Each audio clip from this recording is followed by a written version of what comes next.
образцовая мини-учебная ферма ден проекты бұл мақарска реализациялапы толқотын уже үлелі тұрар. Ол кене главный ғыла мұнық тенеті бір кеге үлелі қотаны болуқтақ. Полностью қотан парсығын бірер кеге үлелет уйынуқтақ. За счет рациональности оны буланы кене эффективно элбек болуктак. Ол курдук, ол хотан хигер билинге тургунан 13 ынарынак турар, бар ына туралар.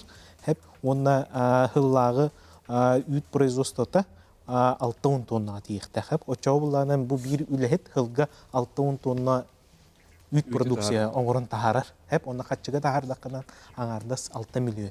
6 миллион кирди. Этин таңдас истема харам якап. Оларан бир ки көрөр котону вата бир ыл кыйын көрө булады. Ида камна төһө болой. Окей. Төһө болун себеби бу ыл туспоон 13 ондугуна көрө булар. 400 бен тыйынча. Бир ида камна бу 13 көрө булан 400 бен тыйынча эти субсидия качтыны кирер. Онтон бейте переработкана атылыр булгана. Бу киге 1 миллион куду. Оңорон себейте атылыр булгана. Олин этигидер этинне бар биги тугамакка хытар сиддер бит усал бактар. Хорок чаханадер колбур сөйлөрүн hem барына сиддерин бербек калырлар.